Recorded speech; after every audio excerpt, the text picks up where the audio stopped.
അടുത്ത ആഴ്ച നടക്കുന്ന ഡിഗ്രി പ്രിലിംസിന്റെ സ്റ്റേജ് 3 പരീക്ഷ എഴുതുന്നവർക്കും civil police officer, woman civil police officer പരീക്ഷ എഴുതുന്നവർക്കുമായിട്ടുള്ള ഏറ്റവും പ്രധാനപ്പെട്ട കറണ്ട് അഫയേഴ്സിന്റെ ക്ലാസ് ആണ് നമ്മൾ ഇന്നത്തെ ക്ലാസ്സിലൂടെ എടുക്കാൻ പോകുന്നത്. അപ്പോൾ ക്ലാസ് ആദ്യമായിട്ട് കാണുന്ന കൂട്ടുകാരുണ്ടെങ്കിൽ ഒന്ന് സബ്സ്ക്രൈബ് ചെയ്യാനും എല്ലാവരും ഒന്ന് ഹൈപ്പ് ചെയ്യാനും മറക്കരുതേ. അപ്പോൾ നമുക്ക് ക്ലാസ്സിലോട്ട് കടക്കാം. ഈ ഒരു ക്ലാസ്സിൽ നമ്മൾ പഠിക്കാൻ പോകുന്നത് കഴിഞ്ഞ ദിവസം നടന്ന ഡിഗ്രി പ്രിലിംസിന്റെ സ്റ്റേജ് 2 ക്വസ്റ്റ്യൻ പേപ്പറിലെ കറണ്ട് അഫയേഴ്സും സിവിൽ എക്സൈസ് ഓഫീസർ പരീക്ഷയുടെ കറണ്ട് അഫയേഴ്സിന്റെ റിലേറ്റഡ് പോയിന്റ്സിന്റെ ക്ലാസ് ആണ് പഠിക്കാൻ പോകുന്നത്. ക്ലാസ് അവസാനം വരെ കാണാൻ ശ്രമിക്കുക. അപ്പൊ നമുക്ക് ആദ്യം തന്നെ നോക്കാം. ഫസ്റ്റ് ക്വസ്റ്റ്യൻ, 2026-27 കേരള സംസ്ഥാന ബഡ്ജറ്റ് 2025 നവംബർ മുതൽ ഏത് ഭരണസമിതിക്കാണ് പ്രതിമാസം 1000 രൂപ ഗ്രാന്റ് നടപ്പാക്കിയത്? ഒന്നുകൂടെ ക്വസ്റ്റ്യൻ ഒന്നുകൂടെ പറയാം. 2026-27 കേരള സംസ്ഥാന ബഡ്ജറ്റിന്റെ 2025 നവംബർ മുതൽ ഏത് ഭരണസമിതിക്കാണ് പ്രതിമാസം 1000 രൂപ ഗ്രാന്റ് നടപ്പാക്കിയത്? ആൻസർ ഓപ്ഷൻ ബി ആണ് ആൻസർ ആയിട്ട് വരുന്നത്. ഏതാണ്? കുടുംബശ്രീ ഏരിയ ഡെവലപ്മെന്റ് സൊസൈറ്റീസ് അഥവാ ADS എന്ന് പറയും. കുടുംബശ്രീ ഏരിയ ഡെവലപ്മെന്റ് സൊസൈറ്റികൾക്കാണ് 2025 നവംബർ മുതൽ പ്രതിമാസം 1000 രൂപ ഗ്രാന്റ് നടപ്പാക്കിയത്. അപ്പൊ നമുക്ക് ഇതേ റിലേറ്റ് ചെയ്ത് തന്നെ ഇനി വരുന്ന പരീക്ഷകൾക്ക് ചോദിക്കാം. കേരള ബജറ്റ് ചോദിക്കാൻ സാധ്യതയുണ്ട്. കേരള ബജറ്റ് 2026-27 കാലഘട്ടത്തിലെ പ്രധാനപ്പെട്ട പോയിന്റ്സ് നമുക്കൊന്ന് പഠിച്ചു പോവാം. ഫസ്റ്റ് തന്നെ 2026-27 സാമ്പത്തിക വർഷത്തേക്കുള്ള കേരള സംസ്ഥാന ബഡ്ജറ്റ് ധനകാര്യ മന്ത്രിയായിട്ടുള്ള KN ബാലഗോപാലാണ് നിയമസഭയിൽ അവതരിപ്പിച്ചത്. നമുക്കറിയാം 2026 ബഡ്ജറ്റ് അവതരിപ്പിച്ചത് ഫെബ്രുവരി മാസമാണ്. അതുകൊണ്ട് തന്നെ അന്നേരത്തെ ധനമന്ത്രി ആരായിരുന്നു? KN ബാലഗോപാലാണ് നിയമസഭയിൽ അവതരിപ്പിച്ചത്. ഈ ഒരു ബഡ്ജറ്റിന്റെ പ്രത്യേകത എന്താണെന്ന് പറഞ്ഞു കഴിഞ്ഞാൽ ഇതൊരു വയോജന ബഡ്ജറ്റ് എന്നാണ് അറിയപ്പെട്ടിരുന്നത് കേട്ടോ. കേരള ബഡ്ജറ്റ് 2026 അറിയപ്പെട്ടിരുന്നത് വയോജന ബഡ്ജറ്റ് എന്നാണ്. എന്താണെന്ന് നോക്കാം. വയോജന ബഡ്ജറ്റ് എന്ന് പറഞ്ഞു കഴിഞ്ഞാൽ ഇന്ത്യയിൽ ആദ്യമായി മുതിർന്ന പൗരന്മാർക്കായി പ്രത്യേക വയോജന ബജറ്റ് ചട്ടക്കൂട് അവതരിപ്പിച്ചത് ഈ ബജറ്റിലാണ് കേട്ടോ. അപ്പോൾ പഠിച്ചു വെക്കണം. ഇന്ത്യയിൽ ആദ്യമായി മുതിർന്ന പൗരന്മാർക്കായി പ്രത്യേക വയോജന ബജറ്റ് എന്ന ചട്ടക്കൂട് അവതരിപ്പിച്ചത് ഈ ബജറ്റിലാണ്. ഈ ബജറ്റ് പ്രകാരം മുതിർന്ന പൗരന്മാർക്കായി KFC എന്ന് പറഞ്ഞാൽ കേരള ഫിനാൻഷ്യൽ കോർപ്പറേഷൻ വഴി 3% പലിശ സബ്സിഡിയോടുകൂടി 20 കോടി രൂപ വരെയുള്ള വായ്പാ പദ്ധതിയും പ്രഖ്യാപിച്ചു. അപ്പം അടുത്ത പരീക്ഷയ്ക്ക് ചിലപ്പോൾ ഇങ്ങനെ ചോദിക്കാം. മുതിർന്ന പൗരന്മാർക്കായി ആർക്കാണ് KFC വഴി 3% പലിശ സബ്സിഡിയോട് കൂടി 20 കോടി രൂപ വരെയുള്ള വായ്പാ പദ്ധതി പ്രഖ്യാപിച്ചതെന്ന് ചോദിക്കാം. ആർക്കാണ്? മുതിർന്ന പൗരന്മാർക്കാണ്. അപ്പൊ കണക്ട് ചെയ്ത് പഠിച്ചോണം, വളരെ ഇമ്പോർട്ടന്റ് ആണ്. അതോടൊപ്പം തന്നെ രാജ്യത്തിൽ ആദ്യമായിട്ട് ഒരു വയോജന കമ്മീഷൻ വന്നിട്ടുള്ള സംസ്ഥാനം നമ്മുടെ സംസ്ഥാനമാണ്. അതുപോലെ തന്നെ കേരളത്തിലെ പ്രഥമ വയോജന കമ്മീഷന്റെ അധ്യക്ഷനാരാണ്? Advocate K. സോമപ്രസാദ് ആണ്. ഇത്രയും കാര്യങ്ങൾ അറിഞ്ഞിരിക്കണം. ഇനി നമുക്ക് കേരള ബജറ്റിലെ ഏറ്റവും പ്രധാനപ്പെട്ട കാര്യങ്ങൾ നോക്കിപ്പോവാം. മുഖ്യമന്ത്രിയുടെ സ്ത്രീ സുരക്ഷാ സ്കീം കേട്ടോ. മുഖ്യമന്ത്രിയുടെ സ്ത്രീ സുരക്ഷാ സ്കീം എന്താണ്? നിലവിൽ മറ്റ് സാമൂഹ്യ സുരക്ഷാ പെൻഷനുകളൊന്നും ലഭിക്കാത്ത 35-നും 60-നും ഇടയിൽ പ്രായമുള്ള സ്ത്രീകൾ, ട്രാൻസ് വുമൺ ഉൾപ്പെടെയുള്ളവർക്ക് പ്രതിമാസം 1000 രൂപ ധനസഹായം ഉറപ്പാക്കുന്ന പദ്ധതിയാണിത്. ഇതിനായി 3720 കോടി രൂപ വകയിരുത്തി. അപ്പോൾ പഠിച്ചു വെക്കണം. മുഖ്യമന്ത്രിയുടെ സ്ത്രീ സുരക്ഷാ സ്കീം എന്താണ്?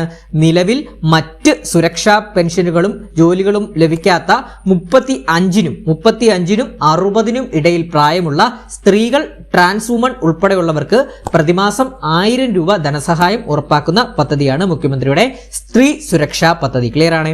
അടുത്ത പോയിന്റ്, അടുത്തൊരു പ്രധാനപ്പെട്ട പദ്ധതിയാണ് കണക്ട് ടു വർക്ക് സ്കോളർഷിപ്പ് കേട്ടോ. Connect to work scholarship scheme അതായത് 18-നും 30-നും ഇടയിൽ പ്രായമുള്ള അഭ്യസ്ത വിദ്യരായ ഉദ്യോഗാർത്ഥികൾക്ക് തൊഴിൽ നൈപുണ്യം മെച്ചപ്പെടുത്തുന്നതിനായി ഒരു വർഷത്തേക്ക് പ്രതിമാസം 1000 രൂപ സാമ്പത്തിക സഹായം നൽകുന്ന പദ്ധതിയാണ് കണക്ട് ടു വർക്ക് സ്കോളർഷിപ്പ് പദ്ധതി.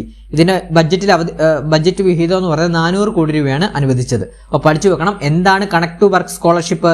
കണക്ട് ടു വർക്ക് സ്കോളർഷിപ്പ് എന്ന് പറഞ്ഞു കഴിഞ്ഞാൽ 18-നും 30-നും ഇടയിൽ പ്രായമുള്ള അഭ്യസ്ത വിദ്യരായ ഉദ്യോഗാർത്ഥികൾക്ക് തൊഴിൽ നൈപുണ്യം മെച്ചപ്പെടുത്തുന്നതിനായി ഒരു വർഷത്തേക്ക് പ്രതിമാസം 1000 രൂപ സാമ്പത്തിക ധനസഹായം നൽകുന്ന പദ്ധതിയാണ് connect to work scholarship. Clear ആണ്? ഇനി കേരള ബജറ്റ് 2026 മറ്റൊരു പ്രധാനപ്പെട്ട ഒരു പ്രഖ്യാപനമായിരുന്നു സൗജന്യ ബിരുദ വിദ്യാഭ്യാസം, അഥവാ സൗജന്യ ഡിഗ്രിയാണ്, സൗജന്യ ഡിഗ്രി വിദ്യാഭ്യാസം. എന്താണെന്ന് നോക്കാം. സർക്കാർ ആർട്സ് ആൻഡ് സയൻസ് കോളേജുകളിൽ പഠിക്കുന്ന വിദ്യാർത്ഥികൾക്ക് ബിരുദ അഥവാ ഗ്രാജുവേഷൻ വിദ്യാഭ്യാസം സൗജന്യമാക്കി. അപ്പോൾ സൗജന്യ ബിരുദ വിദ്യാഭ്യാസം ആർക്കാണ്? സർക്കാർ ആർട്സ് ആൻഡ് സയൻസ് കോളേജുകളിൽ പഠിക്കുന്ന വിദ്യാർത്ഥികൾക്ക് ബിരുദ വിദ്യാഭ്യാസം സൗജന്യമാക്കി. ഇനി അടുത്തൊരു പദ്ധതിയാണ് സ്കൂൾ വിദ്യാർത്ഥികൾക്ക് ഇൻഷുറൻസ്. സ്കൂൾ വിദ്യാർത്ഥികൾക്ക് ഇൻഷുറൻസ്, അതായത് 1 മുതൽ 12ാം ക്ലാസ് വരെയുള്ള സ്കൂൾ വിദ്യാർത്ഥികൾക്കായി അപകട ലൈഫ് ഇൻഷുറൻസ് പദ്ധതി പ്രഖ്യാപിച്ചു. ബജറ്റ് വിഹിതം 15 കോടി മാറ്റിവെച്ചു. അപ്പൊ എന്താണ്? സ്കൂൾ വിദ്യാർത്ഥികൾക്ക് ഇൻഷുറൻസ്. 1 മുതൽ 12ാം ക്ലാസ് വരെയുള്ള സ്കൂൾ വിദ്യാർത്ഥികൾക്കായി അപകട ലൈഫ് ഇൻഷുറൻസ് പദ്ധതി പ്രഖ്യാപിച്ചു. ഇനി ലൈഫ് സേഫർ പദ്ധതി കേട്ടോ, ലൈഫ് സേവർ പദ്ധതി, അതായത് റോഡ് അപകടങ്ങളിൽ പെടുന്നവർക്ക് ആദ്യത്തെ 5 ദിവസം പണരഹിത ചികിത്സ ലഭ്യമാക്കുന്ന പദ്ധതിയാണ് ലൈഫ് സേവർ പദ്ധതി. അപ്പൊ എന്താണ്? വളരെ ഇമ്പോർട്ടന്റ് ആണ്, പഠിച്ചു വെക്കണം. ലൈഫ് സേവർ പദ്ധതി എന്താണ്? റോഡ് അപകടങ്ങളിൽ പെടുന്നവർക്ക് ആദ്യത്തെ 5 ദിവസം, നോട്ട് ചെയ്തോണേ, ആദ്യത്തെ 5 ദിവസം പണരഹിത അതായത് ക്യാഷ്ലെസ് ചികിത്സ ലഭ്യമാക്കുന്ന പദ്ധതിയാണ്. ഇനി അതുകൂടെ തന്നെ കേരള ബജറ്റ് 2026 മറ്റൊരു പ്രത്യേകതയാണ് എൻവയോൺമെന്റൽ ബജറ്റും എന്നറിയപ്പെടുന്നത്. അതായത് എൻവയോൺമെന്റ് ബജറ്റ്, അതായത് കാലാവസ്ഥാ വ്യതിയാനം, ദുരന്ത നിവാരണം, ഹരിത ഉപജീവന മാർഗങ്ങൾ എന്നിവയ്ക്ക് മുൻഗണന നൽകിക്കൊണ്ട് ബഡ്ജറ്റിന്റെ ഭാഗമായി പരിസ്ഥിതി ബജറ്റും അവതരിപ്പിച്ചു. അതിൽ 2040 100% പുനരുപയോഗ ഊർജവും 2050 കാർബൺ ന്യൂട്രാലിറ്റിയും കൈവരിക്കുകയാണ് ലക്ഷ്യം. അപ്പോൾ വളരെ ഇമ്പോർട്ടന്റ്, പഠിച്ചു വെക്കണം. കേരള ബജറ്റ് 2026-27 പ്രഖ്യാപിച്ചതാണ് എന്താണ്? എൻവയോൺമെന്റൽ ബജറ്റ് എന്നും അറിയപ്പെടുന്നു. എന്താണ് എൻവയോൺമെന്റൽ ബജറ്റ് എന്ന് അറിയപ്പെടാൻ കാരണം എന്താണ്? കാലാവസ്ഥാ വ്യതിയാനം, ദുരന്ത നിവാരണം, ഹരിത ഉപജീവന മാർഗങ്ങൾ എന്നിവയ്ക്ക് മുൻഗണന നൽകിക്കൊണ്ട് ബജറ്റിന്റെ ഭാഗമായി പരിസ്ഥിതി ബജറ്റും അവതരിപ്പിച്ചു. ഇതിന്റെ ഒരു ലക്ഷ്യം എന്ന് പറഞ്ഞു കഴിഞ്ഞാൽ 2040 100% പുനരുപയോഗ ഊർജവും 2050 എന്താണ്? കാർബൺ ന്യൂട്രാലിറ്റിയും കൈവരിക്കുകയാണ് ഈ ഒരു എൻവയോൺമെന്റ് ബജറ്റിന്റെ ഉദ്ദേശം എന്ന് പറയുന്നത്. ക്ലിയർ ആണ്? അതുപോലെ തന്നെ നമ്മൾ ക്വസ്റ്റ്യന് ചോദിച്ച പോലെ തന്നെ ചോദിച്ചൊരു ക്വസ്റ്റ്യൻ ആണ് കുടുംബശ്രീ ADS ഗ്രാന്റ് ആണ്. അതായത് സംസ്ഥാനത്തെ 19,470 കുടുംബശ്രീ ഏരിയ ഡെവലപ്മെന്റ് സൊസൈറ്റികൾക്ക് അഥവാ ADSകൾക്ക് പ്രതിമാസം 1000 രൂപ വീതം പ്രവർത്തന ഗ്രാന്റ് നൽകാൻ തുക വകയിരുത്തി. അതിൽ കുടുംബശ്രീയുടെ മൊത്തം വികസനത്തിനായി 275 കോടി രൂപ നീക്കിവെച്ചു ബജറ്റിൽ. പിന്നെ അതുപോലെ തന്നെ കേരള ബജറ്റിൽ പ്രഖ്യാപിച്ച മറ്റൊരു പദ്ധതിയാണ് ഗ്ലോബൽ സ്കൂൾ. അതായത് കേരളത്തിൽ നിന്നുമുള്ള ബ്രെയിൻ ഡ്രെയിൻ തടയുന്നതിനായി techno economics and future technology കേന്ദ്രീകരിച്ച് പുതിയ ഗ്ലോബൽ സ്കൂൾ പ്രഖ്യാപിച്ചു. പിന്നെ ഒരു ടണൽ പാത പഠനം കൂടി ഒന്ന് അറിഞ്ഞിരിക്കണം. കട്ടപ്പന തേനി തുരങ്കപാതയുടെ സാധ്യതാ പഠനത്തിനായി 10 കോടി രൂപ വകയിരുത്തി. അപ്പൊ ഇത്രയും കാര്യങ്ങൾ നമ്മൾ കേരള ബജറ്റുമായിട്ട് ബന്ധപ്പെട്ട പ്രധാന പദ്ധതികളിൽ അറിഞ്ഞിരിക്കണം. ഇനി വരുന്ന പരീക്ഷകളിൽ ചോദിക്കുന്നതാണ്. അപ്പൊ അടുത്തൊരു ചോദ്യത്തിലോട്ട് പോവാം. അടുത്ത ചോദ്യം, ഇത് വിദ്യാർത്ഥികളെ കുഴപ്പിച്ചൊരു ചോദ്യമായിരിക്കും. 2025 സെപ്റ്റംബറിൽ ഇന്ത്യയുടെ മൈൻസ് സെക്രട്ടറിയായി നിയമിച്ചത് ആരെയാണ്? ആൻസർ ഓപ്ഷൻ ബി ആണ്, പീയൂഷ് ഗോയൽ ആണ് കേട്ടോ. അപ്പൊ 2025 സെപ്റ്റംബറിൽ ഇന്ത്യയുടെ മൈൻസ് സെക്രട്ടറിയായി നിയമിച്ചത് ആരെയാണ്? പീയൂഷ് ഗോയൽ ആണ്. അപ്പൊ റീസെന്റ് ആയിട്ട് നടന്ന അപ്പോയിന്റ്മെന്റ് ആണ്. അപ്പം നമുക്ക് ഇത് റിലേറ്റ് ചെയ്ത് തന്നെ പഠിക്കേണ്ടതായിട്ടുള്ള റീസെന്റ് ആയിട്ട് നടന്ന സെക്രട്ടറിമാരുടെ കാര്യങ്ങളൊന്ന് പഠിച്ചു പോവാം. ഫസ്റ്റ് തന്നെ നമ്മൾ ഈ ഒരു മൈൻസ് എന്നൊക്കെ പറയുന്നത് കൽക്കരിയുമായിട്ട് ബന്ധപ്പെട്ടല്ലേ, കൽക്കരി ഘടനയുമായിട്ട് ബന്ധപ്പെട്ട വകുപ്പാണ്. അപ്പോൾ നമുക്ക് പഠിക്കണം. കേന്ദ്ര കൽക്കരി ഖനന വകുപ്പ് മന്ത്രി ജി കിഷൻ റെഡ്ഡിയാണ് കേട്ടോ, പഠിച്ചു വെക്കണം. കേന്ദ്ര കൽക്കരി ഖനന വകുപ്പ് മന്ത്രി ആരാണ്? ജി കിഷൻ റെഡ്ഡിയാണ്. അതോടൊപ്പം തന്നെ നിലവിലെ ക്യാബിനറ്റ് സെക്രട്ടറി ആരാണ്? TV സോമനാഥനാണ്. റീസെന്റ് ആയിട്ട് നടന്ന അപ്പോയിന്റ്മെന്റ് ആണ്. നിലവിലെ ക്യാബിനറ്റ് സെക്രട്ടറി ആരാണ്? TV സോമനാഥൻ. നിലവിലെ ഗ്രാമവികസന വകുപ്പ് സെക്രട്ടറി രോഹിത് കൻസലാണ്. റീസെന്റ് അപ്പോയിന്റ്മെന്റ് ആണ്, പറയുന്ന എല്ലാ റീസെന്റ് അപ്പോയിന്റ്മെന്റ് ആണ്, പഠിച്ചു വെക്കണം. നിലവിലെ ഗ്രാമവികസന വകുപ്പിന്റെ സെക്രട്ടറി ആയിട്ട് നിയമിതനായത് രോഹിത് കൻസലാണ്. ന്യൂനപക്ഷ ക്ഷേമ മന്ത്രാലയം സെക്രട്ടറി ആരാണ്? ശ്രീ വത്സ കൃഷ്ണയാണ്. ന്യൂനപക്ഷ ക്ഷേമ മന്ത്രാലയ സെക്രട്ടറി ആരാണ്? ശ്രീവത്സ കൃഷ്ണയാണ്. ഫിനാൻഷ്യൽ സർവീസസ് വകുപ്പ് സെക്രട്ടറി സഞ്ജയ് ലോഹിയാണ് കേട്ടോ. അടുത്തിടെ നടന്ന അപ്പോയിന്റ്മെന്റ് ആണ് ഫിനാൻഷ്യൽ സർവീസസ് വകുപ്പ് സെക്രട്ടറി സഞ്ജയ് ലോഹിയ. അതോടൊപ്പം തന്നെ കെമിക്കൽസ് ആൻഡ് പെട്രോ കെമിക്കൽസ് വകുപ്പ് സെക്രട്ടറി തെജ്വീർ സിംഗ് ആണ് കേട്ടോ. തെജ്വീർ സിംഗ് ആണ്. കെമിക്കൽസ് ആൻഡ് പെട്രോ കെമിക്കൽസ് വകുപ്പ് സെക്രട്ടറി ആണ് തെജ്വീർ സിംഗ് കേട്ടോ. തെജ്വീർ സിംഗ്. അതുപോലെ തന്നെ നിലവിലെ സ്ഥിരമായിട്ട് പരീക്ഷകൾ ചോദിക്കുന്നതാണ് റീസെന്റ് ആയിട്ട് നടന്ന പരീക്ഷകളിൽ നിലവിലെ വിദേശകാര്യ സെക്രട്ടറി വിക്രം മിശ്രിയാണ് കേട്ടോ. നിലവിലെ വിദേശകാര്യ സെക്രട്ടറി വിക്രം മിശ്രിയാണ്. നിലവിലെ ആഭ്യന്തര സെക്രട്ടറി ഗോവിന്ദ് മോഹനാണ് കേട്ടോ. നിലവിലെ ആഭ്യന്തര സെക്രട്ടറി ഗോവിന്ദ് മോഹനാണ്. അതുപോലെ തന്നെ പ്രധാനമന്ത്രിയുടെ പ്രിൻസിപ്പൽ സെക്രട്ടറി PK മിശ്രയാണ്. പ്രധാനമന്ത്രിയുടെ പ്രിൻസിപ്പൽ സെക്രട്ടറി ആരാണ്? PK മിശ്രയാണ്. അപ്പോൾ ഈ ഒരു ക്വസ്റ്റ്യനുമായിട്ട് ബന്ധപ്പെട്ട് ഇത്രയും കാര്യങ്ങൾ നിങ്ങൾ റിലേറ്റഡ് ആയിട്ട് അറിഞ്ഞു വെക്കേണ്ടതാണ്. അടുത്ത പോയിന്റിലോട്ട് പോകുന്നതിന് മുമ്പ് നമ്മളൊരു കറണ്ട് അഫയേഴ്സ് ബാച്ച് നമ്മൾ ടെലഗ്രാമിൽ സ്റ്റാർട്ട് ചെയ്തിട്ടുണ്ട്. ആ ബാച്ചിനെ കുറിച്ച് നിങ്ങൾക്ക് മുമ്പിൽ അവതരിപ്പിക്കേണ്ടതുണ്ട്. അതായത് നമ്മൾ ടെലഗ്രാമിൽ എല്ലാ ദിവസവും വൈകുന്നേരം 7:30 മുതൽ 8:30 വരെയാണ് നമ്മുടെ ഈ ഒരു ബാച്ചിന്റെ ക്ലാസ് വരുന്നത്. ലൈവ് ക്ലാസ് ആണ് വരുന്നത്. Live plus recorded section classes ആണ്. അതായത് ലൈവിന് അറ്റൻഡ് ചെയ്യാൻ സാധിച്ചില്ല എന്നുണ്ടെങ്കിൽ റെക്കോർഡഡ് സെക്ഷൻ ക്ലാസ്സസ് നമ്മൾ ഗ്രൂപ്പിൽ ഇടുന്നതാണ്. അതോടൊപ്പം തന്നെ PDF നോട്ട്സ്, നമ്മൾ എടുക്കുന്ന എല്ലാ കറണ്ട് അഫയേഴ്സ് ക്ലാസിന്റെയും PDF നോട്ട്സ് നിങ്ങൾക്ക് ആ ഗ്രൂപ്പിൽ ലഭിക്കുന്നതാണ്, ഈ ഒരു ബാച്ചിൽ ലഭിക്കുന്നതാണ്. അതോടൊപ്പം തന്നെ മോക്ക് ടെസ്റ്റുകൾ നമ്മൾ കണ്ടക്ട് ചെയ്യാറുണ്ട്.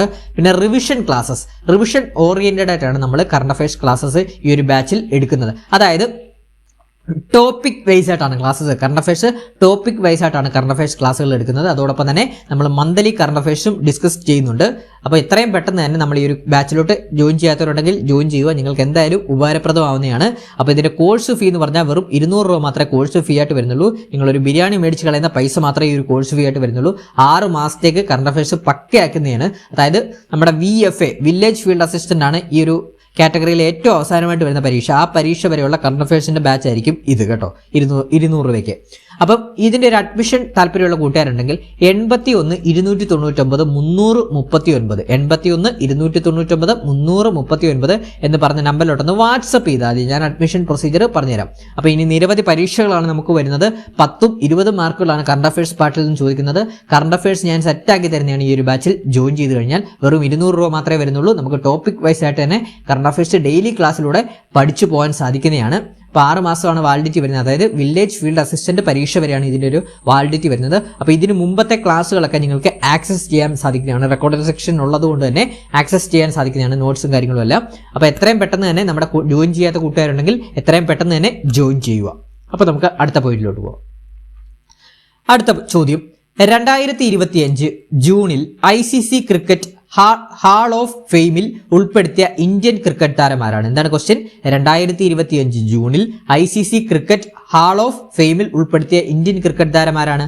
ആൻസർ ഓപ്ഷൻ ബി ആണ്, മഹേന്ദ്ര സിംഗ് ധോനി അഥവാ MS ധോനിയാണ് നമ്മുടെ 2025 ജൂണിൽ ICC ക്രിക്കറ്റ് ഹാൾ ഓഫ് ഫെയിമിൽ ഉൾപ്പെടുത്തിയ ഇന്ത്യൻ ക്രിക്കറ്റ് താരം മഹേന്ദ്ര സിംഗ് ധോനിയാണ്. മഹേന്ദ്ര സിംഗ് ധോനി ആരാണ്? നമ്മുടെ മുൻ ഇന്ത്യൻ ക്യാപ്റ്റൻ കൂടിയാണ്. ഇന്ത്യൻ ക്രിക്കറ്റ് ടീമിന്റെ ക്യാപ്റ്റൻ കൂടിയായിരുന്നു മഹേന്ദ്ര സിംഗ് ധോനി. അതോടൊപ്പം തന്നെ സ്റ്റേറ്റ് ബാങ്ക് ഓഫ് ഇന്ത്യ SBIയുടെ നിലവിലെ ബ്രാൻഡ് അംബാസഡർ കൂടിയാണ് മഹേന്ദ്ര സിംഗ് ധോനി കേട്ടോ. അതേ കണക്ട് ചെയ്ത് നമ്മൾ പഠിക്കേണ്ടതായിട്ടുള്ള കാര്യം, BCCIയുടെ മികച്ച അന്താരാഷ്ട്ര വനിതാ താരത്തിനുള്ള പുരസ്കാരം ലഭിച്ചത് സ്മൃതി മന്ദാനയ്ക്കാണ് കേട്ടോ. BCCI മികച്ച അന്താരാഷ്ട്ര വനിതാ താരത്തിനുള്ള പുരസ്കാരം ഈ വർഷത്തെ ലഭിച്ചത് സ്മൃതി മന്ദാനയ്ക്കാണ്. തുടർച്ചയായ 2ാം വർഷവും കരിയറിലെ 5ാം തവണയുമാണ് സ്മൃതി ഈ ഒരു പുരസ്കാരം നേടുന്നത്. അതോടൊപ്പം തന്നെ CK Naidu life time achievement award Rahul Dravid, Roger Binny എന്നിവർക്കാണ് ലഭിച്ചത്. അപ്പൊ 2025 CK Naidu life time achievement award ലഭിച്ചത് ആർക്കൊക്കെയാണ്? രാഹുൽ ദ്രാവിഡ്, റോജർ ബിന്നി എന്നിവർക്കാണ്. അതോടൊപ്പം തന്നെ CK നായിഡു വനിതകൾക്കുള്ള lifetime achievement award Mithali രാജിനാണ് ലഭിച്ചത്. CK നായിഡുവിന്റെ വനിതകൾക്കുള്ള ലൈഫ് ടൈം അച്ചീവ്മെന്റ് അവാർഡ് ലഭിച്ചത് മിതാലി രാജിനാണ്. അതുപോലെ തന്നെ മികച്ച അന്താരാഷ്ട്ര അരങ്ങേറ്റ താരമായിട്ടുള്ള പുരുഷ താരമായിട്ട് ഹർഷിത് റാണയാണ് കേട്ടോ. BCCIയുടെ മികച്ച അന്താരാഷ്ട്ര അരങ്ങേറ്റ പുരുഷ താരം എന്നുള്ള പുരസ്കാരം ഹർഷിത് റാണയ്ക്കും, അതുപോലെ തന്നെ BCCIയുടെ മികച്ച അന്താരാഷ്ട്ര അരങ്ങേറ്റ വനിതാ താരം എന്നുള്ള പുരസ്കാരം N ശ്രീ ചരണിക്കുമാണ് ലഭിച്ചത് കേട്ടോ. അടുത്ത ചോദ്യത്തിലോട്ട് പോകാം. അപ്പൊ ഇത്ര റിലേറ്റ് ചെയ്ത് ബന്ധപ്പെട്ട ഇത്തരം കാര്യങ്ങൾ അറിഞ്ഞിരിക്കണം. അടുത്ത ചോദ്യം, 16ാം ധനകാര്യ കമ്മീഷനെ കുറിച്ചുള്ള പ്രസ്താവനകൾ പരിഗണിക്കുക എന്നുള്ളതാണ്. നമുക്ക് പ്രസ്താവന നോക്കാം. അരവിന്ദ് പനഗരിയാണ് ചെയർപേഴ്സൺ, ശരിയാണ്. ഭരണഘടനയുടെ ആർട്ടിക്കിൾ 280 പ്രകാരമാണ് കമ്മീഷൻ രൂപീകരിച്ചത്, ശരിയാണ്. അപ്പം ഇതിന്റെ ആൻസർ എന്താണ് വരുന്നത്? 2ഉം ശരി എന്നല്ല. ആൻസർ ഓപ്ഷൻ C ആണ്. 1ഉം 2ഉം ഇവ രണ്ടും എന്നാണ്. 1, 2 ഇവ രണ്ടും എന്നാണ് ആൻസർ ആയിട്ട് വരുന്നത്. അപ്പൊ നമുക്ക് നോക്കാം. 16ാം ധനകാര്യ കമ്മീഷന്റെ ചെയർപേഴ്സൺ ആരാണ്? അരവിന്ദ് പനഗിരിയാണ്. അതിന്റെ ഈ 16ാം ധനകാര്യ കമ്മീഷന്റെ കാലാവധി എന്ന് പറഞ്ഞു കഴിഞ്ഞാൽ 16ാം ധനകാര്യ കമ്മീഷന്റെ കാലാവധി 2026 ഏപ്രിൽ 1 മുതൽ എന്താണ് 5 വർഷത്തെ കാലയളവിലേക്കാണ് ധനകാര്യ കമ്മീഷന്റെ കാലാവധിയായിട്ട് വരുന്നത്. അതായത് 2026-27 മുതൽ 2030-31 വരെയാണ് ഇതിന്റെ കാലാവധിയായിട്ട് വരേണ്ടത് കേട്ടോ, കാലാവധി വരുന്നത്. അതുപോലെ തന്നെ 16ാം ധനകാര്യ കമ്മീഷന്റെ സെക്രട്ടറി എന്ന് പറഞ്ഞാൽ ഋത്വിക് രഞ്ജനം പാണ്ഡെയാണ് കേട്ടോ. അപ്പൊ ആരാണ് 16ാം ധനകാര്യ കമ്മീഷന്റെ സെക്രട്ടറി? ഋത്വിക് രഞ്ജനം പാണ്ഡെയാണ് 16ാം ധനകാര്യ കമ്മീഷന്റെ സെക്രട്ടറി ആയിട്ട് വരുന്നത്. ചെയർപേഴ്സൺ അരവിന്ദ് പനഗരിയും 16ാം ധനകാര്യ കമ്മീഷന്റെ ചെയർപേഴ്സൺ അരവിന്ദ് പനഗരിയും 16ാം ധനകാര്യ കമ്മീഷന്റെ സെക്രട്ടറി ഋത്വിക് രഞ്ജനം പാണ്ഡെയുമാണ്. അത് വെച്ച് തന്നെ കണക്ട് ചെയ്തോളൂ. 15ാം ധനകാര്യ കമ്മീഷന്റെ ചെയർപേഴ്സൺ ആരാണെന്ന് പരീക്ഷയ്ക്ക് ചോദിക്കാൻ, ആരാണ്? NK സിംഗ് ആണ് കേട്ടോ. അപ്പൊ 15ാം ധനകാര്യ കമ്മീഷന്റെ ചെയർമാൻ NK സിംഗ് ആണ്. NK സിംഗ്. ക്ലിയർ ആണ്? അടുത്ത ചോദ്യത്തിലോട്ട് പോവാം. അടുത്തത്, താഴെ തന്ന പേരുകളിൽ നിന്നും 2025 ഊർജ തന്ത്രത്തിന് നോബൽ പുരസ്കാരം നേടിയ വ്യക്തിയെ കണ്ടെത്തുക. അപ്പൊ എന്താണ്? താഴെ തന്ന പേരുകളിൽ നിന്ന് 2025 ഊർജ തന്ത്രം, അതായത് ഫിസിക്സിൽ നോബൽ പുരസ്കാരം ലഭിച്ച വ്യക്തി ആരാന്നാണ് ചോദിച്ചിരിക്കുന്നത്. ഇതിലെ ആൻസർ ഓപ്ഷൻ ബി ആണ് വരുന്നത്. John M. മാർട്ടിനസ് ആണ് കേട്ടോ. John M. മാർട്ടിനസ് ആണ് ഇതിൽ ആൻസർ ആയിട്ട് വരുന്നത്. അപ്പൊ നമുക്ക് നോക്കാം. 2025 ഊർജ തന്ത്രം അഥവാ ഫിസിക്സിൽ നോബൽ പുരസ്കാരം 3 പേർക്കാണ് ലഭിച്ചത്. ആർക്കൊക്കെയാണ്?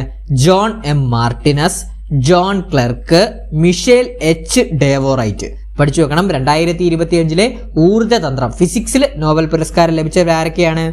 John M. Martinis, John Clarke, Michel H. ഡേവോറൈറ്റുമാണ്.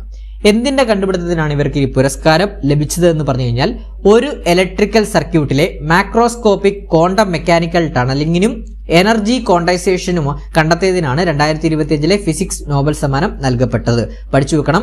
ഒരു ഇലക്ട്രിക്കൽ സർക്യൂട്ടിലെ മാക്രോസ്കോപ്പിക് ക്വാണ്ടം മെക്കാനിക്കൽ ടണലിങ്ങിനും എനർജി ക്വാണ്ടൈസേഷനും കണ്ടെത്തിയതിനാണ് 2025 ഫിസിക്സിന് നോബൽ സമ്മാനം ഇവർക്ക് 3 പേർക്കും ലഭിച്ചത്. ആർക്കൊക്കെയാണ്? John M. Martinis, John Clarke, Michel H. Devoret കേട്ടോ. അപ്പൊ നമുക്കറിയാം 2024-25 നോബൽ പ്രൈസുകൾ നിങ്ങൾ ഇനി പഠിച്ചിട്ടേ അടുത്ത പരീക്ഷയ്ക്ക് പോകാവൂ. അതിൽ നിന്ന് 1 മാർക്ക് ചോദിക്കുന്നതാണ്. 2024 ചോദിക്കാൻ സാധ്യതയുണ്ട്. അതോടൊപ്പം തന്നെ റീസെന്റ് ആയിട്ടുള്ള 2025 നോബൽ പുരസ്കാരങ്ങൾ നോക്കിയിട്ടേ പോകാവുള്ളൂ. അതിന്റെ എല്ലാം ക്ലാസ്സുകൾ നമ്മൾ ഇട്ടിട്ടുണ്ട് യൂട്യൂബ് ചാനലിൽ. മാക്സിമം കാണേണ്ട കൂട്ടുകാരുണ്ടെങ്കിൽ ഒന്ന് പോയി കാണാൻ ശ്രമിക്കണേ. അടുത്ത ചോദ്യത്തിലോട്ട് പോവാം. അടുത്ത ചോദ്യം, ചരക്ക് സേവന നികുതി അഥവാ GST ഉണ്ടായിരുന്ന ഏത് സ്ലാബുകളാണ് പരിഷ്കരണത്തിന്റെ ഭാഗമായി ഒഴിവാക്കപ്പെട്ടത്? അതായത് GST 2.0 പ്രകാരം സ്ലാബുകളിൽ ചേഞ്ച് വന്നല്ലോ. അപ്പോൾ ഒഴിവാക്കപ്പെട്ട സ്ലാബുകൾ ഏതൊക്കെയാണ്? അത് ആൻസർ ഓപ്ഷൻ ബി ആണ്. 12%, 28% കേട്ടോ. 12%, 28% സ്ലാബുകളിൽ ഒഴിവാക്കപ്പെട്ടിട്ടുള്ളത്. അത് നമുക്ക് നോക്കാം. GST 2.0 പരിഷ്കാരം ഇന്ത്യയിൽ നടപ്പിലാക്കി. എന്താണ്? ഇന്ത്യയിലെ GST ഘടന ലളിതമാക്കുന്നതിനായി 56ാമത് GST കൗൺസിൽ യോഗത്തിലാണ് ചരിത്രപരമായ ഒരു തീരുമാനമെടുത്തത്. അപ്പോൾ പഠിച്ചു വെക്കണം. GST 2.0 പരിഷ്കാരം നടപ്പിലാക്കിയത് 56ാമത് GST കൗൺസിൽ യോഗത്തിലാണ് ഈ ഒരു പരിഷ്കാരം നടപ്പിലാക്കിയത്. അപ്പൊ GST 2.0 നിലവിൽ വന്നത് എന്ന് മുതലാണ്? 2025 സെപ്റ്റംബർ 22 മുതലാണ് രാജ്യത്ത് GST 2.0 പ്രാബല്യത്തിൽ വന്നത്. പരീക്ഷയ്ക്ക് ചോദിക്കാം. GST 2.0 എന്ന് മുതലാണ് രാജ്യത്ത് പ്രാബല്യത്തിൽ വന്നത്? 2025 സെപ്റ്റംബർ 22 മുതലാണ് പ്രാബല്യത്തിൽ വന്നത്. മുൻപുണ്ടായിരുന്ന 4 നിരക്കുകൾ, അതായത് 5%, 12%, 18% എന്നീ നിരക്കുകൾക്ക് പകരം ഇപ്പോൾ പ്രധാനമായും 5%, 18% എന്നീ നിരക്കുകൾ മാത്രമേ, എന്നിങ്ങനെ 2 സ്ലാബുകളായി നികുതി ഘടന ചുരുക്കി കേട്ടോ. അപ്പൊ പഠിച്ചു വെക്കണം. ഇപ്പൊ നിലവിൽ എത്രയാണ്? 5%, 18% മാത്രമേ ഉള്ളൂ. അപ്പൊ GST 2.0 പ്രകാരം ഇപ്പൊ നിലവിൽ 5%, 18% സ്ലാബുകൾ മാത്രമേ നിലവിലുള്ളൂ GST പ്രകാരം. അതോടൊപ്പം തന്നെ ഒരു 40% എന്താണ് ഒരു സ്ലാബ്, ഒരു പ്രത്യേക GST സ്ലാബ് കൂടെ ഉണ്ട് കേട്ടോ. അത് ലക്ഷറി ടാക്സ് ആണ്. 40% ലക്ഷറി ടാക്സ് കൂടെ ഉണ്ട് കേട്ടോ. 40% അത് പ്രത്യേക GST ആയിട്ടാണ് കണക്ക് കൂട്ടുന്നത്. അത് ലക്ഷറി ടാക്സുകളാണ്. ആഡംബര വസ്തുക്കൾക്കുള്ളതാണ് 40% GST ടാക്സ്. അല്ലാതെ ഇപ്പൊ നിലവിൽ 5%, 18% ടാക്സ്, 5%, 18% GST മാത്രമേ സ്ലാബുകളായിട്ട് നിലവിൽ ഉള്ളൂ. ക്ലിയർ ആണ്? പഠിച്ചു വെക്കണം. വളരെ ഇമ്പോർട്ടന്റ് ആണ്. അടുത്ത പോയിന്റിലോട്ട് പോവാം. അടുത്ത പോയിന്റ്, 2023 106ാമത് ഭരണഘടനാ ഭേദഗതി നിയമം എന്തുമായിട്ട് ബന്ധപ്പെട്ടിരിക്കുന്നു? 106ാം ഭരണഘടനാ ഭേദഗതി നിയമം ഏതാണ്? ആൻസർ ഓപ്ഷൻ ബി ആണ്. ലോകസഭയിലും സംസ്ഥാന നിയമസഭകളിലും എന്താണ്?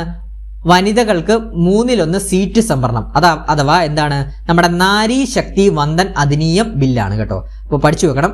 106ാം ഭരണഘടനാ ഭേദഗതി എന്ന് പറയുന്നത് ലോകസഭയിലെ സംസ്ഥാന നിയമസഭകളിലും വനിതകൾക്ക് 1/3 സീറ്റ് സംവരണം. അപ്പൊ എന്താണെന്ന് നോക്കാം. ബില്ലിന്റെ പേരാണ് നാരി ശക്തൻ വന്ദൻ അധിനിയം കേട്ടോ. നാരി ശക്തി വന്ദൻ അധിനിയമാണ്. പാർലമെന്റിൽ അവതരിപ്പിച്ചപ്പോൾ ഇത് 128ാമത് ഭരണഘടനാ ഭേദഗതി ബില്ലായിരുന്നു. നിയമമായി വന്നപ്പോൾ ഇത് 106ാമത് ഭേദഗതി നിയമമായി കേട്ടോ. അത് പഠിച്ചു വെക്കണം. 106ാമത് ഭരണഘടനാ ഭേദഗതി നിയമമാണിത്. വനിതാ ബിൽ എന്ന് പറയുന്നത്, വനിതാ സംവരണ ബിൽ എന്ന് പറയുന്നത് 106ാമത് ഭരണഘടനാ ഭേദഗതി നിയമമാണ്. പക്ഷേ 106ാമത് ഭരണഘടനാ ഭേദഗതി നിയമവും 128ാമത് ഭരണഘടനാ ഭേദഗതി ബില്ലുമായിരുന്നു കേട്ടോ. 128ാമത് ഭരണഘടനാ ഭേദഗതി ബില്ലും 106ാം ഭരണഘടനാ ഭേദഗതി നിയമവുമാണ് നമ്മുടെ വനിതാ സംവരണ ബില്ല് അഥവാ നാരി ശക്തി വന്ദൻ അധിനിയം. ഈ നാരി ശക്തി വന്ദൻ അധിനിയ ബില്ല് അഥവാ വനിതാ സംവരണ ബില്ല് പാർലമെന്റിൽ അവതരിപ്പിച്ചത് കേന്ദ്ര നിയമമന്ത്രിയായിട്ടുള്ള അർജുൻ റാം മേഘ്വാൾ ആണ് കേട്ടോ. കേന്ദ്ര നിയമമന്ത്രിയായിട്ടുള്ള അർജുൻ റാം മേഘ്വാൾ ആണ് പാർലമെന്റിൽ ഈ ഒരു ബില്ല് അവതരിപ്പിച്ചത്. പരീക്ഷയ്ക്ക് ചോദിക്കാം, പഠിച്ചു വെക്കണം. അതുപോലെ തന്നെ ഈ ബില്ലിന്റെ പ്രത്യേകത എന്താണ് നമ്മൾ പറഞ്ഞാണ് 1/3 അഥവാ എന്താണ് ലോകസഭയിലും സംസ്ഥാന നിയമസഭകളിലും ഡൽഹി നിയമസഭയിലും 33% അഥവാ 1/3 സീറ്റുകൾ വനിതകൾക്കായി സംവരണം ചെയ്യുക എന്നതാണ് ഈ ഒരു ബില്ലിന്റെ ഉദ്ദേശം. അതോടൊപ്പം തന്നെ ഓപ്ഷനിൽ തന്നിട്ടുള്ള ഭേദഗതികളിലൂടെ നമുക്ക് നോക്കിപ്പോവാം. 103ാം ഭേദഗതി എന്ന് പറഞ്ഞു കഴിഞ്ഞാൽ മുന്നോക്കക്കാരിലെ സാമ്പത്തികമായി പിന്നോക്കം നിൽക്കുന്നവർക്കായിട്ടുള്ള EWS സംവരണമാണ്. 10% സംവരണമാണ്. എന്താണ് 103ാം ഭരണഘടനാ ഭേദഗതി നിയമം? എന്താണ്? മുന്നോക്കക്കാരിലെ സാമ്പത്തികമായി പിന്നോക്കം നിൽക്കുന്നവർക്കായുള്ള 10% സംവരണം. ഇനി 104ാം ഭേദഗതി എന്ന് പറഞ്ഞു കഴിഞ്ഞാൽ SC/ST സംവരണം 10 വർഷത്തേക്ക് കൂടി നീട്ടി എന്നാണ്. അത് കൂടാതെ തന്നെ ആംഗ്ലോ ഇന്ത്യൻ സംവരണം നിർത്തലാക്കി കേട്ടോ. അപ്പൊ 104ാം ഭേദഗതിയുടെ പ്രത്യേകത എന്താണ്? 104ാം ഭേദഗതി എന്ന് പറയുന്നത് SC/ST സംവരണം 10 വർഷത്തേക്ക് കൂടി നീട്ടി. അതോടൊപ്പം തന്നെ ആംഗ്ലോ ഇന്ത്യൻ സംവരണം നിർത്തലാക്കി 104ാം ഭരണഘടനാ ഭേദഗതി പ്രകാരം. ഇനി 105ാം ഭേദഗതി എന്ന് പറയുന്നത് OBC പട്ടിക തയ്യാറാക്കാനുള്ള സംസ്ഥാനങ്ങളുടെ അധികാരം പുനഃസ്ഥാപിച്ചു. അപ്പൊ 105ാം ഭേദഗതി എന്താണ്? 105ാം ഭരണഘടനാ ഭേദഗതി എന്താണ്? OBC പട്ടിക, അതർ ബാക്ക്വേർഡ് കാസ്റ്റ് ആണ്, OBC പട്ടിക തയ്യാറാക്കാനുള്ള സംസ്ഥാനങ്ങളുടെ അധികാരം പുനഃസ്ഥാപിച്ചു. ഇനി അടുത്തൊരു ചോദ്യത്തിലോട്ട് പോവാം. അടുത്ത ചോദ്യം, 2025 തൊഴിൽ പദ്ധതിയായ Viksit Bharat guarantee four Rozgar and Ajeevika mission പ്രകാരം സംസ്ഥാന വിഹിതം എത്രയാണെന്നാണ്. സംസ്ഥാന വിഹിതം 40% കേട്ടോ. ഓപ്ഷൻ ബി 40 ആണ് കേട്ടോ. പഠിച്ചു വെക്കണം. ക്വസ്റ്റ്യൻ ഒന്നുകൂടെ പറയാം. 2025 തൊഴിൽ പദ്ധതിയായ Viksit Bharat guarantee four Rozgar and Ajeevika mission, അതായത് നമ്മുടെ VBG റാംജി പ്രകാരം എന്താണ് സംസ്ഥാന വിഹിതം എത്രയാണ്? 40%. ഓപ്ഷൻ ബി 40 ആണ്. അപ്പൊ നമുക്ക് നോക്കാം. Viksit Bharat guarantee four Rozgar and Ajeevika mission act 2025, അതായത് VBG റാംജി ആണ്. എന്താണ് ആ ബില്ല്? എന്താണ് ആ നിയമം? VBG റാംജി എന്ന് പറഞ്ഞാൽ എന്താണ്? കഴിഞ്ഞ 20 വർഷമായി നിലവിലുണ്ടായിരുന്ന മഹാത്മാഗാന്ധി ദേശീയ ഗ്രാമീണ തൊഴിലുറപ്പ് നിയമം 2005 പകരമായാണ് ഈ നിയമം പുതിയതായി കൊണ്ടുവന്നത് കേട്ടോ. അപ്പോൾ നമ്മുടെ എന്താണ് മഹാത്മാഗാന്ധി തൊഴിലുറപ്പ് നിയമത്തിന് പകരമായിട്ടാണ് VBG റാംജി നിയമം കൊണ്ടുവന്നത്. ഈ ഒരു നിയമം VBG റാംജി നിയമം 2026 ജൂലൈ 1 മുതൽ ഈ നിയമം രാജ്യത്തുടനീളം പ്രാബല്യത്തിൽ വരും. പരീക്ഷയ്ക്ക് ചോദിക്കാം, എന്ന് മുതൽ VBG റാംജി രാജ്യത്ത് പ്രാബല്യത്തിൽ വരുമെന്ന് ചോദിക്കാം. എന്ന് മുതലാണ്? 2026 ജൂലൈ 1 മുതൽ ഈ നിയമം രാജ്യത്തുടനീളം പ്രാബല്യത്തിൽ വരും. കേരളം ഉൾപ്പെടെയുള്ള ഭൂരിഭാഗം സംസ്ഥാനങ്ങളിലും കേന്ദ്ര സംസ്ഥാന വിഹിതം 60-40 എന്ന അനുപാതത്തിലാണ്. അതായത് 60% കേന്ദ്ര സർക്കാരും 40% സംസ്ഥാന സർക്കാരും എന്ന രീതിയിലാണ് കേരളം ഉൾപ്പെടെയുള്ള ഭൂരിഭാഗം സംസ്ഥാനങ്ങളിൽ നടപ്പിലാക്കുന്ന അനുപാതത്തിലാണ് നടപ്പിലാക്കുന്നത്. എന്നാൽ 60% കേന്ദ്ര വിഹിതവും 40% സംസ്ഥാന വിഹിതം എന്ന രീതിയിലാണ് നടപ്പിലാക്കുന്നത് കേട്ടോ. പക്ഷേ എന്നാൽ അറിഞ്ഞിരിക്കണം, എന്താണ് വടക്കു കിഴക്കൻ സംസ്ഥാനങ്ങളിൽ ഇപ്പോഴും 90% കേന്ദ്രവും 10% സംസ്ഥാനം എന്ന രീതിയിലാണ് വടക്കു കിഴക്കൻ സംസ്ഥാനങ്ങൾ നടപ്പിലാക്കുന്നത്. അതുകൂടെ ഒന്ന് അറിഞ്ഞിരിക്കണം കേട്ടോ. അതോടൊപ്പം തന്നെ VBG റാംജി ബില്ലിന്റെ പ്രത്യേകത എന്താണ്? പ്രതിവർഷം തൊഴിൽ ദിനങ്ങൾ പ്രതിവർഷം എന്നുള്ളത് പണ്ട് 100 തൊഴിൽ ദിനങ്ങളായിരുന്നു പ്രതിവർഷമുള്ളത്. എന്നാൽ VBG റാംജിയിൽ 100 എന്നുള്ളത് 125 ദിവസങ്ങളായിട്ട് ഉയർത്തിയിട്ടുണ്ട്. ഇത്തരം കാര്യങ്ങൾ അറിഞ്ഞിരിക്കേണ്ടതായിട്ടുണ്ട് കേട്ടോ. അടുത്ത പോയിന്റ് നോക്കാം. അടുത്ത ക്വസ്റ്റ്യൻ, കൊച്ചി ബാംഗ്ലൂരു വ്യവസായ ഇടനാഴി പദ്ധതി നടപ്പാക്കുന്നതിനുള്ള കേരള സർക്കാരിന്റെ നോഡൽ ഏജൻസി ഏതാണ്? ഓപ്ഷൻ എ കിൻഫ്രയാണ് കേട്ടോ. കൊച്ചി ബംഗളൂരു വ്യവസായ ഇടനാഴി പദ്ധതി നടപ്പാക്കുന്നതിനുള്ള കേരള സർക്കാരിന്റെ നോഡൽ ഏജൻസി കിൻഫ്രയാണ്. അടുത്ത ചോദ്യം നോക്കാം. ദേശീയ വനിതാ കമ്മീഷന്റെ ഇപ്പോഴത്തെ ചെയർപേഴ്സൺ ആരാണ്? ആൻസർ ഓപ്ഷൻ ഡി വിജയ കിഷോർ രഹത്കർ ആണ്. നമ്മൾ സ്ഥിരമായിട്ട് പഠിക്കുന്നതാണ്. ദേശീയ വനിതാ കമ്മീഷന്റെ ഇപ്പോഴത്തെ ചെയർപേഴ്സൺ ആരാണ്? വിജയ കിഷോർ രഹത്കർ ആണ്. വിജയ കിഷോർ രഹത്കർ ആണ്. അപ്പൊ നമുക്ക് നോക്കാം. ദേശീയ മനുഷ്യാവകാശ കമ്മീഷന്റെ നിലവിലെ ചെയർമാൻ ജസ്റ്റിസ് വി രാമസുബ്രഹ്മണ്യൻ. ദേശീയ മനുഷ്യാവകാശ കമ്മീഷന്റെ നിലവിലെ ചെയർമാൻ ആരാണ്? Justice V Ramasubramanian. അതുപോലെ തന്നെ റീസെന്റ് ആയിട്ട് നടന്ന അപ്പോയിന്റ്മെന്റ് ആണ് ദേശീയ പിന്നോക്ക വിഭാഗ കമ്മീഷൻ OBC കമ്മീഷന്റെ ചെയർപേഴ്സൺ സാധ്വി നിരഞ്ജൻ ജ്യോതിയാണ്. നിലവിലെ ദേശീയ പിന്നോക്ക വിഭാഗ കമ്മീഷന്റെ ചെയർപേഴ്സൺ ആരാണ്? സാധ്വി നിരഞ്ജൻ ജ്യോതിയാണ്. നിലവിലെ ദേശീയ ബാലാവകാശ കമ്മീഷൻ ചെയർപേഴ്സൺ വാലറ്റി പ്രേംചന്ദ്. നിലവിലെ ദേശീയ ബാലാവകാശ കമ്മീഷന്റെ ചെയർപേഴ്സൺ ആരാണ്? വാലറ്റി പ്രേംചന്ദ് ആണ്.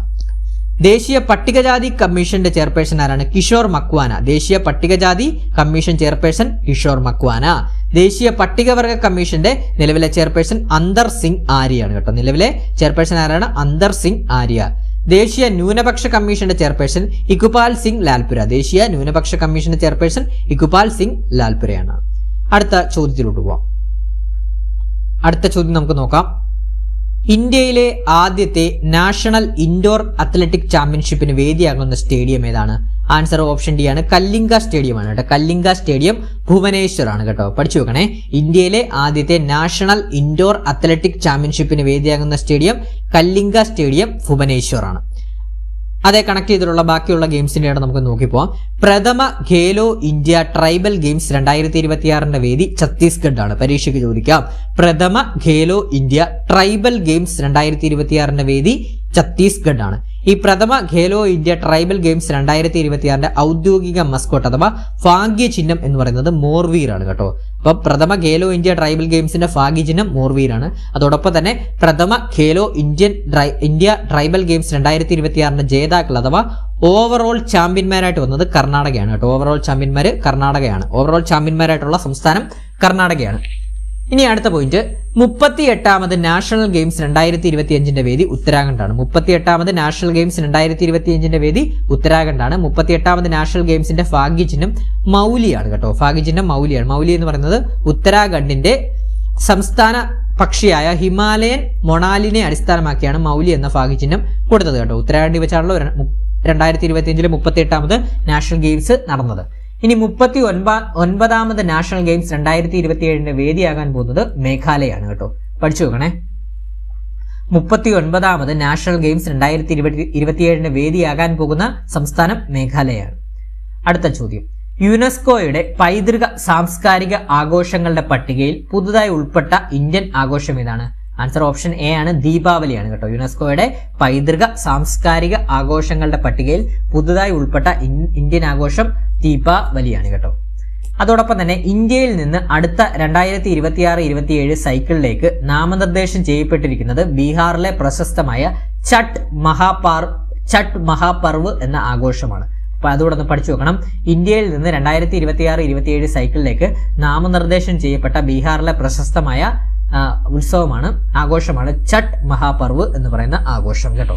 അപ്പൊ ഇത്തരം കാര്യങ്ങൾ നമ്മളൊന്ന് അറിഞ്ഞിരിക്കണം. നമ്മളെന്താണ് civil excise officer degree level പ്രിലിംസിന്റെ സ്റ്റേജ് 2 ക്വസ്റ്റ്യൻസിന്റെ കറണ്ട് അഫയേഴ്സിന്റെ റിലേറ്റഡ് ഫാക്ടോടെയാണ് നമ്മൾ ഇന്നത്തെ ക്ലാസ്സിലൂടെ പഠിച്ചത്. ഈ ഒരു ക്ലാസ് നിങ്ങൾക്ക് ഇഷ്ടപ്പെട്ടിട്ടുണ്ടെങ്കിൽ ലൈക്ക് ചെയ്യാനും അതോടൊപ്പം തന്നെ മാക്സിമം എല്ലാവരും ഒന്ന് ആദ്യമായിട്ട് കാണുന്ന കൂട്ടുകാരുണ്ടെങ്കിൽ ഒന്ന് ദയവ് ചെയ്ത് സബ്സ്ക്രൈബ് ചെയ്യാനും മറക്കരുത്. അതോടൊപ്പം തന്നെ നിങ്ങളുടെ അഭിപ്രായങ്ങൾ കമന്റ് ബോക്സിൽ രേഖപ്പെടുത്തുക. ബാക്കിയുള്ള കൂട്ടുകാർക്ക് ഷെയർ ചെയ്യാനും ഹൈപ്പ് ചെയ്യാനും മറക്കരുത്. അപ്പോൾ പുതിയൊരു ക്ലാസ്സുമായിട്ട് ഉടനെ തന്നെ എത്തുന്നതാണ്. മാക്സിമം നമ്മുടെ ചാനൽ ഒന്ന് സപ്പോർട്ട് ചെയ്ത് തന്നെ വെക്കുക, ഫോളോ അപ്പ് ചെയ്ത് തന്നെ വെക്കുക. അപ്പോൾ ക്ലാസ് അവസാനം വരെ കണ്ട എല്ലാ കൂട്ടുകാർക്കും താങ്ക് യു ഓൾ.